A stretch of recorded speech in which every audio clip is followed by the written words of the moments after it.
Hello నమస్తే. మీరు చూస్తున్న మనపల్లె మండపంట యూట్యూబ్ ఛానల్. నేను మీ సునీల్. ఈరోజు 14వ తారీఖు 6వ నెల 2020 సంవత్సరం శనివారము. ఇంక అంగళ్ళు టమాటా మార్కెట్లో అయితే దిగుమతి గురించి అయితే మాట్లాడుకున్నాం.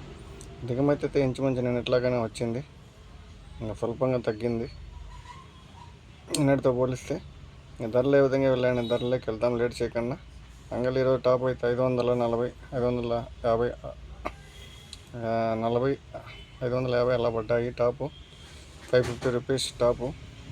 ఇంకా యావరేజ్గా అయితే 300 పైన అయితే వెళ్తున్నాయి. ఇంకా మొలకల చెరువు మార్కెట్కి వెళ్తే ఇప్పటివరకు జరిగిన యాక్షన్ ప్రకారం 400 అయితే టాప్ అయితే పడింది, 400 రూపీస్ అయితే టాప్ అయితే పడింది. చూద్దాం ధరలు ఏ విధంగా వెళ్తాయనేది. మీకు ఈ వీడియో నచ్చినట్లయితే లైక్ కొట్టండి, షేర్ చేయండి, సబ్స్క్రైబ్ చేయండి, పైన ఉన్న బెల్ ఐకాన్ కొట్టండి. నేను పెట్టే వీడియోస్ అన్నీ ఫస్ట్ చూడవచ్చు. థ్యాంక్ యూ అన్న.